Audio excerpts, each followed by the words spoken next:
Haraheze igihe kitari kirekire mu caro gito muri Afrika y'Uburasirazuba hafi cane naho wifi ihora itakara buri saa sita z'umurango habayeho inkoko yitwa Koko.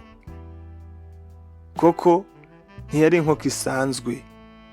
Mu gihe izindi nkoko zari zifise akazi ko kurondera udukoko no kuganira ku buzima bwa John yazorora, Koko we yari ifise indoto nini, indoto zidasanzwe, indoto zo kungana n'intare.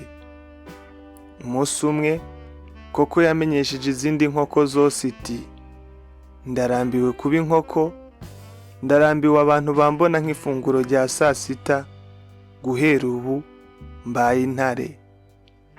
Ako kanya haba gacerere.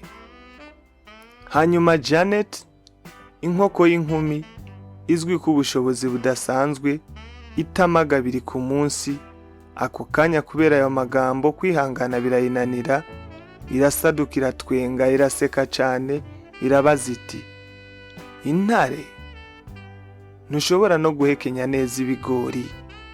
Mu ndwi iheze waratinye n'ishusho yawe, urikanga cane wibonye mu kiyo, none ngushaka kuba intare? Koko ntiyabiteze amatwi. Yamaze indwi zitari nke yitoza, yimenyereza nk'umusazi. Yaratera induru buri gitondo igamije gukanga no gukangarana nk'intare. Yariruka, igasimba, ikiga kugwana, haba mu mazi, mu vyondo hose yarajamwo.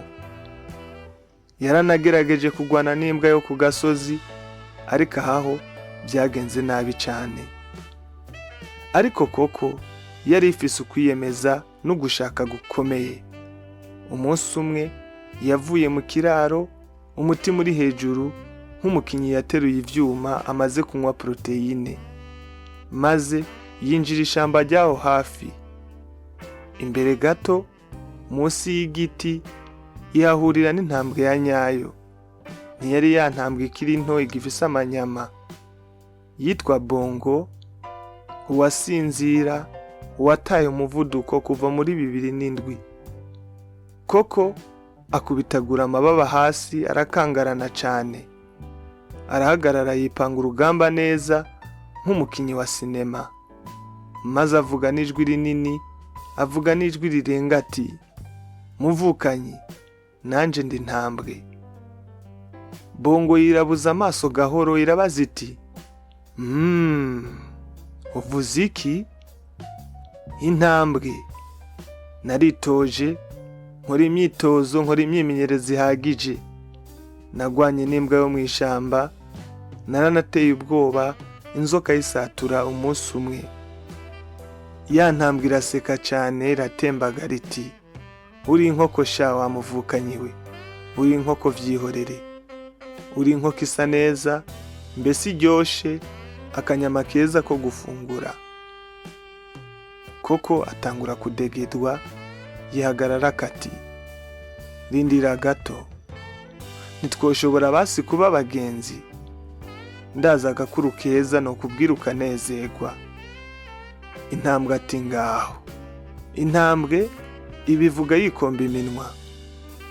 Koko arabaza ati, kubera iki intare zitajya abantu basetsa, abakomedie?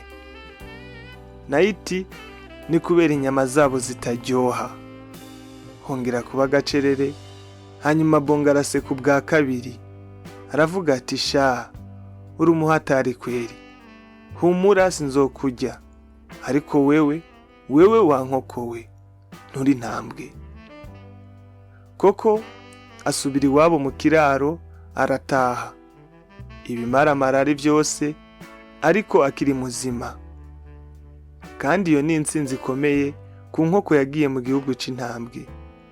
Izindi nkoko zari zitegereje kubona Koko igenda yikandagira kubera ibimaramare, ariko Koko yagarutse yifitiye icizere gikomeye. Iravuga iti, sinabaye intare, ariko nanone sinkiri inkoko isanzwe. Nahagaze imbere y'intare, ndayiganiriza, ndayisetsa, kandi ndanagarutse ndi muzima. Nibaza ko ico ari ikintu gifise agaciro gakomeye.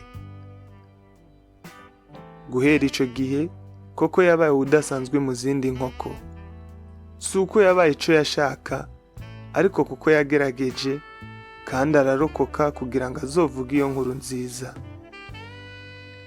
Yaciye afungura akabare, afungura n'ahantu ho kurabira ibintu bisekeje, ahita Bika Unatwenge. Na ya nkoko Janet yaciye iba umufana wiwe.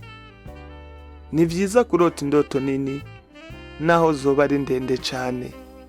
Nawe utoba intare hanyuma ugaruka urenze kure uwo wari uri.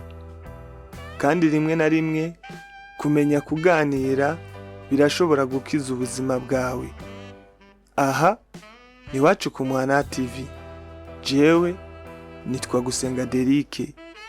Imana ikurinde, Imana ikuzigame, naho ubutaha.